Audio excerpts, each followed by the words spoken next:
Welcome to BMT coaching. मैं आप सभी विद्यार्थियों का बीएमटी कोचिंग के इस यूट्यूब चैनल पर अभिनंदन करता हूं।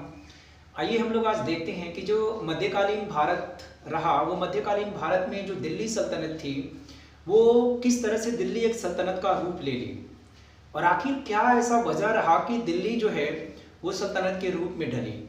और मध्यकालीन जो भारत रहा, अगर दिल्ली सल्तनत बनी तो कितने वंशों ने उस पर राज किया था, उनमें से कौन सा ऐसा वंश था जो सबसे ताकतवर था, किस वंश में या किस वंश के राजाओं में उतनी क्षमता थी कि वो अपने वंश को ज्यादातर लंबे समय तक उसको ले जाने का काम किया था। तो इतिहास दरअसल में थोड़ा सा मुश्किल सब्जेक्ट होता है, लेकिन उतना भी मुश्किल नहीं होता है कि आप उसको कर नहीं सकते हैं। आप उसको कर सकते हैं, आप समझ लीजिए, आप बिल्कुल कर लीजिएगा। तो देखिए, हम लोग दिल्ली सल्तनत के बारे में बात करते हैं कि दिल्ली सल्तनत बनी कब, और दिल्ली सल्तनत बनी तो कितने वर्षों तक इन वंशों ने राज किया। तो दिल्ली सल्तनत की अगर हम लोग बात करें तो 1206 से लेकर के, दिल्ली सल्तनत की अगर हम लोग बात करें तो 1206 से लेकर के और 1526 तक, 1206 से 1526 तक दिल्ली सल्तनत जो है वो सल्तनत के रूप में रहा, और इस पर लगभग 5 वंशों ने राज किया था। यानी कि 1206 से लेकर के और 1526 तक दिल्ली एक सल्तनत के रूप में रही, और इस पर 5 वंशों ने राज किया, जिसमें गुलाम वंश है, इसमें खिलजी वंश है, तुगलक वंश है, सैयद वंश है और लोदी वंश है। कुल 5 वंशों ने मिलकर के दिल्ली सल्तनत पर अपने साम्राज्य का लंबे अवधि तक कार्यकाल दिया और लंबे अवधि तक दिल्ली को सल्तनत के रूप में बनाकर रखा। आपको थोड़ा सा पीछे लेकर चलते हैं, तो जब भारत में मोहम्मद गौरी का आक्रमण हुआ तो वह मोहम्मद गौरी तराइन का प्रथम युद्ध लड़ा, तराइन का द्वितीय युद्ध लड़ा। प्रथम युद्ध में, तराइन के प्रथम युद्ध में पृथ्वीराज चौहान ने मोहम्मद गौरी को पराजित कर दिया, लेकिन पुनः जो मोहम्मद गौरी है वो लौट कर आया और तराइन की द्वितीय लड़ाई लड़ी गई थी, जिसमें जीत मोहम्मद गौरी की हुई थी। तो कहीं ना कहीं कोई इतिहासकार लिखते हैं कि अगर पृथ्वीराज चौहान पराजित हुए तो पृथ्वीराज चौहान के पराजय में सबसे महत्वपूर्ण भूमिका ये कुतुबुद्दीन ऐबक ने निभाया था, क्योंकि कुतुबुद्दीन ऐबक मोहम्मद गौरी का सबसे विश्वासी दास था, सबसे विश्वासी गुलाम था, या सबसे विश्वासी दास था। दास कहिए या गुलाम कहिए, ये दोनों का मतलब एक ही होता है। तो तराइन की जो द्वितीय लड़ाई लड़ी गई थी उसमें मोहम्मद गौरी यदि जीता तो मोहम्मद गौरी को जीतने का सबसे अधिक जो श्रेय है वो कुतुबुद्दीन ऐबक को दिया गया। कुतुबुद्दीन ऐबक मोहम्मद गौरी का सबसे विश्वासी दास था और सबसे विश्वासी सेनापति भी था। तो आइए हम लोग देखते हैं कि जो ये गुलाम वंश है वो अस्तित्व में कैसे आया और गुलाम वंश को स्थापित किसने किया। ये दिल्ली सल्तनत के रूप में कब आई, तो दिल्ली 1206 में एक सल्तनत का रूप लिया। सल्तनत क्यों कहा गया, क्योंकि जितने भी ये वंश राज किए इस पर, इन सभी वंश के सम्राटों ने सुल्तान की उपाधि धारण की थी, और सुल्तान की उपाधि धारण करके यहाँ अपने शासन व्यवस्था के जो बागडोर थे वो दिल्ली को एक केंद्र के रूप में तब्दील कर दिया, और जिसकी वजह से दिल्ली जो है वो एक सल्तनत के रूप में ढल गई थी। तो आइए हम लोग देखते हैं गुलाम वंश, या इसी को कहते हैं दास वंश। गुलाम वंश या दास वंश, दास इसको क्यों कहा जाता है और दास वंश के नाम से इसको क्यों जाना जाता है, क्योंकि कुतुबुद्दीन ऐबक मोहम्मद गौरी का गुलाम था, मोहम्मद गौरी का दास था। इल्तुतमिश कुतुबुद्दीन ऐबक का दास था, और बलबन जो था वो इल्तुतमिश का दास था या गुलाम था, ये कह सकते हैं आप। अब एक चीज आप याद रखिएगा कि इसमें लगभग 9 से 10 सम्राट हुए, जिनमें से 3 ही ऐसे सम्राट थे जो एक दूसरे के दास के रूप में उभर कर के सामने आए थे। तो कहीं ना कहीं इनको दास कहना या दास वंश कहना भी गलत होगा, लेकिन कुछ किताबें ऐसी हैं जो कहती हैं कि ये दास वंश के नाम से भी जाना जाता है। आइए हम लोग देखते हैं कि जो गुलाम वंश है जो 1206 से लेकर के और 1290 तक कुल लगभग लंबी अवधि तक अपने वंश का जो शासन व्यवस्था है उसको चलाने का काम किया। तो यहाँ जो गुलाम वंश है, हम लोग एक एक करके इन सब पर बात करेंगे। हम लोग खिलजी वंश के बारे में बात करेंगे, तुगलक वंश भी बात करेंगे, सैयद वंश को भी देखेंगे और लोदी वंश को भी देखेंगे। यानी एक एक को हम लोग बात करेंगे। अभी आज हम लोग गुलाम वंश के बारे में जानने का प्रयास करेंगे। तो देखिए, जो गुलाम वंश रहा ये 1206 से लेकर के और 1290 तक दिल्ली पर राज किया था। यानी कि गुलाम वंश का जो संस्थापक है वो कुतुबुद्दीन ऐबक है। कुतुबुद्दीन ऐबक दिल्ली को सल्तनत के रूप में ढालने का काम किया, और जब दिल्ली सल्तनत के रूप में ढली, यानी कि दिल्ली को एक सल्तनत के रूप में स्थापित किया, तो दिल्ली को सल्तनत बनाने में सबसे महत्वपूर्ण भूमिका जिस सम्राट ने दिया उसका नाम कुतुबुद्दीन ऐबक है। कुतुबुद्दीन ऐबक ने दिल्ली को सल्तनत के रूप में स्थापित करके और इस पर गुलाम वंश की स्थापना किया। यानी कि ऐबक जो है वो गुलाम वंश का संस्थापक है, जो 1206 से लेकर के और 1210 तक कुल 4 वर्षों तक शासन किया। आगे ऐबक जो है वो मोहम्मद गौरी का गुलाम था। गुलाम का मतलब ये नहीं होता है कि उस व्यक्ति से हमेशा नीच काम ही कराया जाए, नहीं। गुलाम का मतलब होता है सेनापति। इनके जो तुर्क होते थे, जो तुर्क के रहने वाले थे, उनके अंदर गुलाम को सेनापति ही कहते थे। यानी कि जो सेनापति होता था वो गुलाम होता था और गुलाम ही सेनापति का कार्य करता था। तो मोहम्मद गौरी का गुलाम था कुतुबुद्दीन ऐबक। कुतुबुद्दीन ऐबक जो है वो अपनी राजधानी लाहौर को बनाया था। अर्थात कि जिस समय ऐबक भारत में आया तो वो मोहम्मद गौरी के साथ में आया था, और जो आने का मार्ग था वो आधुनिक पाकिस्तान यानी कि उसी क्षेत्र से, स्थलीय क्षेत्र से होकर के कोई भी विदेशी आक्रमणकारी भारत पर आक्रमण किए। तो वो जो क्षेत्र रहा कहीं ना कहीं काफी ताकतवर रहा और काफी वो अमीरों की शहरी रही।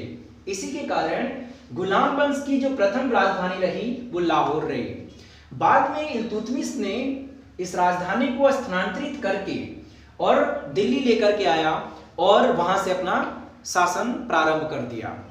फिर यहां इनकी उपाधि की हम लोग बात करते हैं तो कुतुबुद्दीन ऐबक को लाख बक्सा के नाम से जाना जाता है। यानी कि लाख बक्सा, ये कई बार एग्जाम में पूछा कि लाख बक्सा की जो उपाधि है वो किस सम्राट को दी गई थी, तो कुतुबुद्दीन ऐबक को दी गई थी, क्योंकि ये अपने दान वीरता के कारण बड़ी प्रसिद्ध था, और दान वीरता के कारण ही कुतुबुद्दीन ऐबक को लाख बक्सा के नाम से जाना जाता था। ऐबक ने दिल्ली में कुतुब मीनार की नींव डाली। यानी कि कुतुब मीनार की जो नींव है वो किसने डाली, तो ऐबक ने डाली।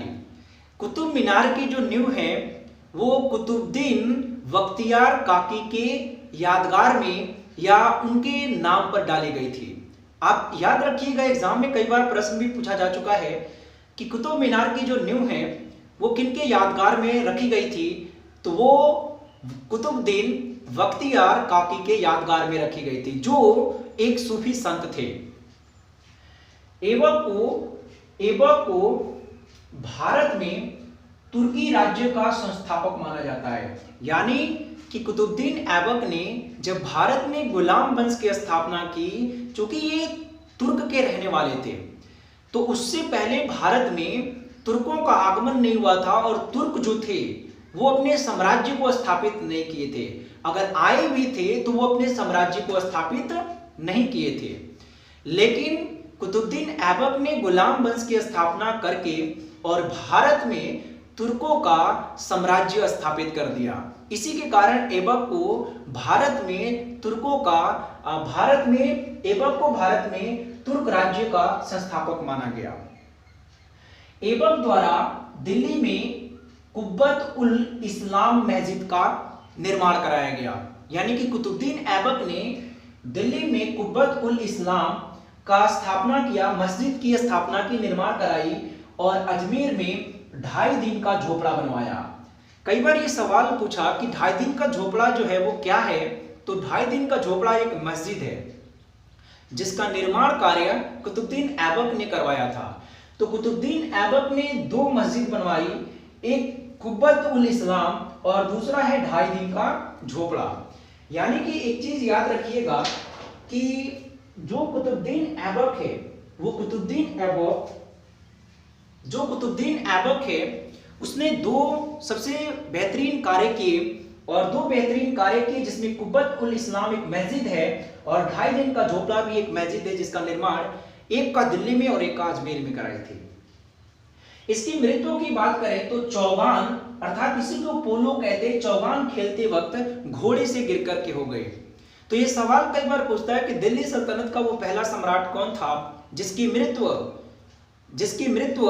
घोड़े से गिर करके हुई थी। तो वो कुतुबुद्दीन ऐबक है, जो चौगान खेलते समय घोड़े से गिर करके हुई।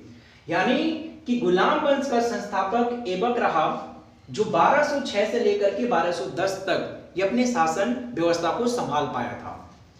मोहम्मद गौरी का गुलाम होने के नाते कुतुबुद्दीन ऐबक ने दिल्ली को एक सल्तनत के रूप में ढाला। इसकी राजधानी लाहौर थी, उपाधि लाख बख्शा की थी और ऐबक ने दिल्ली में एक कुतुब मीनार की स्थापना की, जो आज भी काफी प्रसिद्ध है और भारत के स्मारकों में भारत के जो स्मारक हैं उनमें अपना स्थान शुमार किया हुआ है। इसने 2 मस्जिद बनवाई, एक कुब्बत उल इस्लाम और एक ढाई दिन का झोपड़ा, और इसकी फाइनली मृत्यु चौगान खेलते वक्त हुई।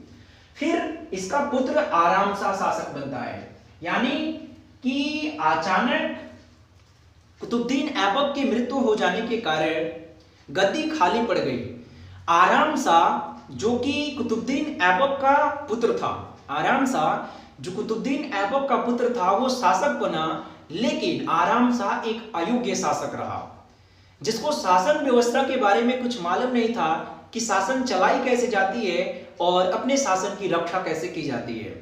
तो ये पूछेगा आपसे सवाल कि अयोग्य शासक कौन था। कुतुबुद्दीन ऐबक के बाद तो आराम शाह था, जो कुल 1 वर्ष से भी कम अपने शासन व्यवस्था को चला पाया। यानी ऐबक का उत्तराधिकारी उसका पुत्र आराम शाह बना, जो 1210 से लेकर के और 1211, यानी कि ये 1 वर्ष नहीं बल्कि ये 8 माह ही अपने शासन व्यवस्था को चला पाया था। यानी आपसे सवाल पूछेगा कि कुतुबुद्दीन ऐबक के बाद आराम शाह कितने महीनों तक कार्य किया था, कितने समय तक कार्य किया, तो वो 8 माह तक कार्य किया। आगे चल करके जो लाहौर के अमीर थे वो आराम शाह से नाखुश थे, जिसके कारण इल्तुतमिश को उन लोगों ने इल्तुतमिश से आग्रह किया कि आप सम्राट बनिए, आप राजा बनिए, ताकि हमारी रक्षा बाहरी आक्रमणकारियों से हो सके। साथ ही साथ क्या हुआ कि इल्तुतमिश ने आराम शाह की हत्या कर दी और वो गुलाम वंश का सम्राट बन बैठा। तो इल्तुतमिश जो है वो 1211 से लेकर के और 1236 तक ये लंबे अवधि तक शासन करने वाला सम्राट बना। यानी इल्तुतमिश जब शासक बना तो इल्तुतमिश जिस समय शासक बना उस समय काफी मुश्किलें आई, क्योंकि आराम शाह से उसको लड़ाई लड़नी पड़ी थी। तो आराम शाह की हत्या इल्तुतमिश ने किया। 1211 से लेकर 1236 तक इल्तुतमिश का शासनकाल रहा। ये इल्तुतमिश जो है ऐबक का गुलाम था। पहले तो ऐबक का गुलाम था, लेकिन बाद में ऐबक का दामाद बना था। यानी कि इल्तुतमिश ऐबक का गुलाम था, लेकिन बाद में जाकर के ऐबक का दामाद बना। जिस समय कुतुबुद्दीन ऐबक की मृत्यु हुई उस समय इल्तुतमिश बदायूं का सम्राट था, बदायूं का गवर्नर था। उसको जो बदायूं है वहां के गवर्नर के पद पर कार्य कर रहा था। तो इल्तुतमिश ऐबक का गुलाम एवं दामाद था। इल्तुतमिश जो है वो एक इलवरी जाति का था, इलवरी जाति का तुर्क था। यानी ये आपसे सवाल पूछेगा कि इल्तुतमिश किस जाति का तुर्क था, तो वो इलवरी जाति का तुर्क था। इसने राजधानी लाहौर से दिल्ली स्थानांतरित किया। यह बात आप बिल्कुल याद रखिएगा कि गुलाम वंश की दूसरी परिवर्तित जो राजधानी रही, प्रारंभिक राजधानी लाहौर रहा, लेकिन जो इसकी बाद की राजधानी बनी वो दिल्ली बनी, और दिल्ली लाने का काम, यानी कि गुलाम वंश की राजधानी दिल्ली लाने का काम इल्तुतमिश ने किया, यानी इल्तुतमिश की जो राजधानी रही वो दिल्ली रही। इल्तुतमिश ने इक्ता प्रथा का प्रचलन कराया था, यानी इक्ता प्रथा चलाने वाला सम्राट इल्तुतमिश था। ये इक्ता प्रथा क्या था? ये इक्ता प्रथा भूराजस्व से संबंधित एक प्रथा थी जो जमींदारों को जमीन दे करके और उनसे कर वसूलने का काम किया जाता था। तो ये सवाल भी आपसे पूछेगा कि जो इक्तादारी प्रथा है या इक्ता प्रथा है, ये चलाया किसने, किस दिल्ली सल्तनत के सम्राट ने चलाया? तो वो इल्तुतमिश ने चलाया। जो भूराजस्व से संबंधित एक प्रथा थी, भूमि से संबंधित एक प्रथा थी, ये भी सवाल पूछा गया है कि इक्तादारी प्रथा कैसी प्रथा थी? तो इक्तादारी प्रथा भूमि से संबंधित, भूराजस्व से संबंधित एक प्रथा थी। फिर यहां इसने कुतुब मीनार के अधूरे निर्माण कार्य को पूरा कराया, यानी कि जो कुतुबुद्दीन ऐबक ने दिल्ली में कुतुब मीनार की नींव रखी थी और अचानक उसकी मृत्यु हो जाने के कारण उसका निर्माण कार्य अधूरा रह जाने के वजह से जब इल्तुतमिश सम्राट बना तो इसने कुतुब मीनार के निर्माण कार्य को पूरा कराया। तो यहां से दो सवाल पूछता है, एक कुतुब मीनार की नींव किसने रखी? तो कुतुबुद्दीन ऐबक ने रखी, और दूसरा कि कुतुब मीनार का निर्माण कार्य किसने पूरा कराया? तो इल्तुतमिश ने कराया। इसने सबसे पहले अरबी सिक्के जारी किए जिसका नाम टांका था। तो टांका जिस धातु का बना था वो चांदी, यानी कि टांका जो बना था वो चांदी का बना था और जीतल जो बना था वो तांबा का बना था। तो एग्जाम में आपसे प्रश्न में पूछेगा कि टांका किस धातु का बना था? तो वो चांदी का बना था, और जीतल जो है वो किस धातु का बना था? तो तांबा का बना था। उपाधि की बात कीजिएगा तो इसने सुल्तान की उपाधि धारण की, जबकि ऐबक की बात करें तो ऐबक ने अपने आप को सुल्तान की उपाधि धारण नहीं की थी, अपने आप को ऐसे ही संतुष्ट रखा। उसने कभी भी किसी भी समय सुल्तान की उपाधि को धारण नहीं किया। लेकिन इल्तुतमिश की बात करें तो इल्तुतमिश ने सुल्तान की उपाधि धारण की, यानी कि किसी भी व्यक्ति, किसी भी सम्राट को यदि सुल्तान की उपाधि धारण करनी होती थी तो वो सबसे पहले खलीफा के जो सम्राट होते थे उनसे इसका वैधानिकता प्राप्त करनी पड़ती थी। तो याद रखिएगा, दिल्ली सल्तनत की जो दिल्ली सल्तनत है उसका पहला सम्राट इल्तुतमिश बना, जिसने गुलाम वंश की जिसने इल्तुतमिश की अगर हम लोग बात करें तो इल्तुतमिश गुलाम वंश का पहला सम्राट बना, या दिल्ली सल्तनत का पहला सम्राट बना जिसने सुल्तान की उपाधि धारण की। इल्तुतमिश ने तुर्कान-ए-चहलगामी की स्थापना की, यानी कि तुर्कान-ए-चहलगामी क्या था? तो तुर्कान-ए-चहलगामी एक 40 सरदारों की मंडली थी जो ये तय करते थे कि किस कार्य को करना है या फिर उनके पीछे कौन से जासूसी जो संगठन है वो लगी हुई है। तो यहाँ याद रखिएगा, एक तो इक्तादारी प्रथा चलाई जो भूराजस्व से संबंधित प्रथा थी, और दूसरा तुर्कान-ए-चहलगामी नामक प्रथा, तुर्कान-ए-चहलगामी नामक संस्था को स्थापित किया जो 40 सरदारों की एक मंडली थी। तो यहाँ आपसे सवाल पूछेगा कि तुर्कान-ए-चहलगामी की स्थापना किसने की? तो ये इल्तुतमिश ने की, जिसमें 40 सरदार, कुल 40 सरदार अपने स्तर से किसी चीज का परीक्षण करते थे।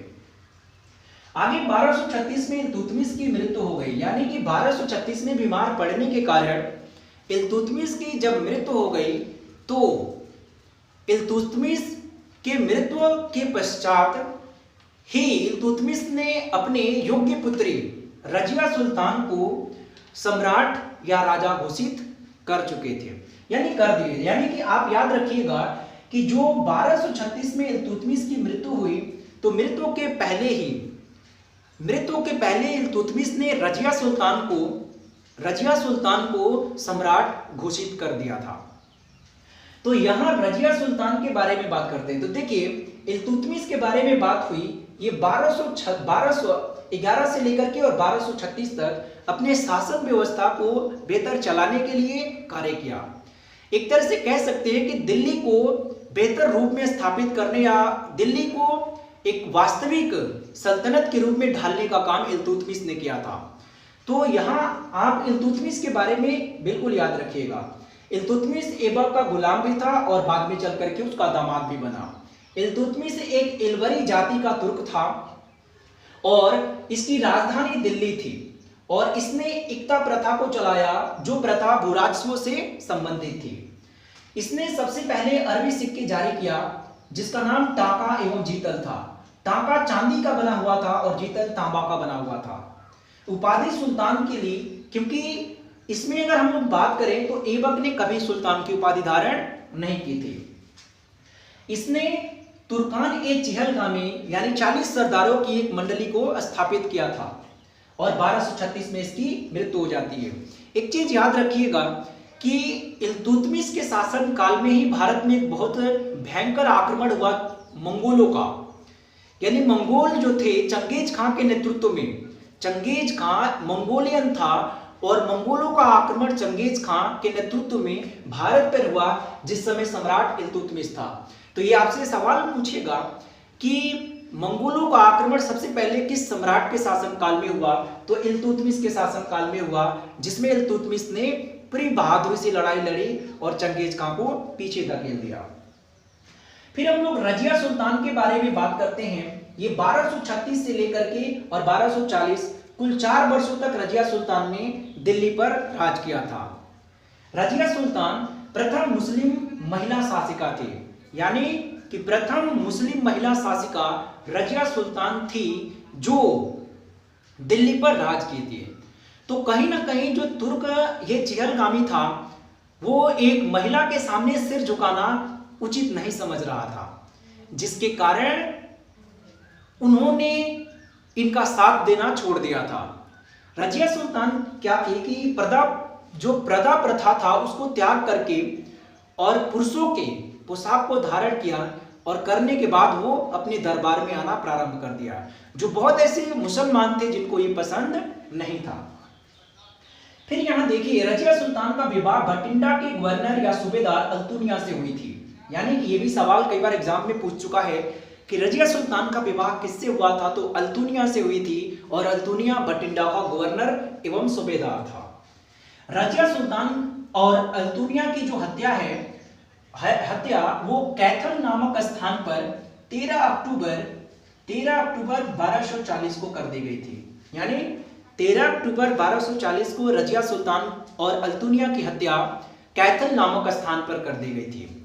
यानी कि रजिया सुल्तान के मृत्यु का जो षड्यंत्र रचा था वो षड्यंत्र रचने वाला सम्राट बलबन था।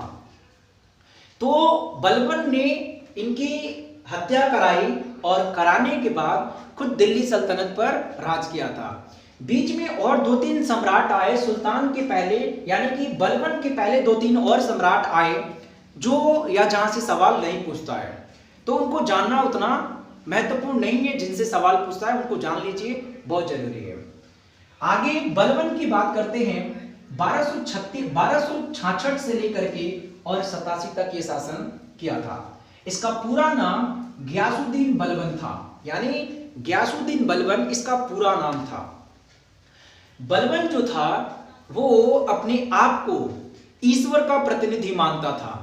तो ये भी आपसे सवाल पूछ सकता है कि दिल्ली सल्तनत का वो कौन सा सम्राट था जो अपने आप को ईश्वर का प्रतिनिधि मानता था, तो वो बलबन था। बलबन ने रक्त और लौ की नीति अपनाई थी। बलबन लौ और रक्त और लौ की नीति अपनाई, अर्थात तलवार से ही इसको विजित करेंगे हम, और लौ और रक्त की नीति अपनाने वाला ये पहला सम्राट था।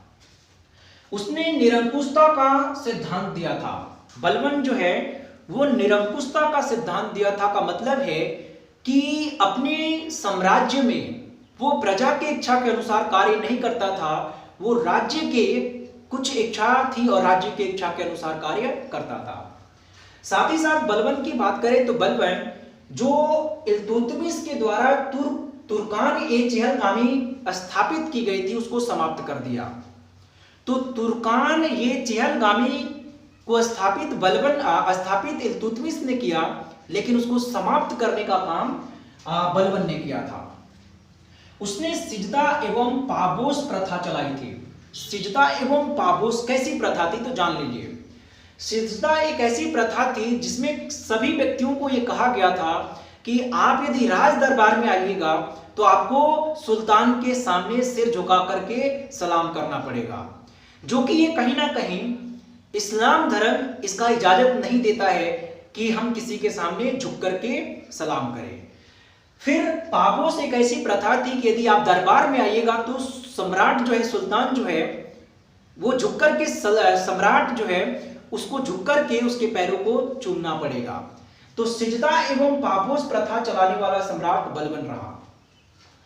बलबन जो था, बलबन की अगर हम लोग बात कर रहे हैं तो बलबन नौरोज त्योहार को प्रचलित किया था। तो नौरोज त्योहार को शुरू करने वाला सम्राट कौन था, तो वो बलबन था। ये भी आपसे सवाल पूछेगा। और अंतिम में गुलाम वंश का सबसे अंतिम सम्राट जो है वो क्यूमरस हुआ। क्यूमरस गुलाम वंश का अंतिम सम्राट था और इसकी हत्या खिलजी वंश के सम्राटों ने करके और दिल्ली पर खिलजी वंश की नींव रखी थी।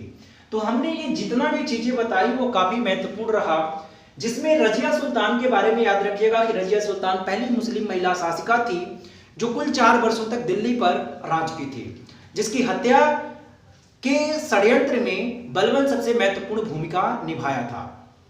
ये सभी को 1-2 बार आप देखिएगा, ये बिल्कुल आपको समझ में आ जाएंगे। That's all.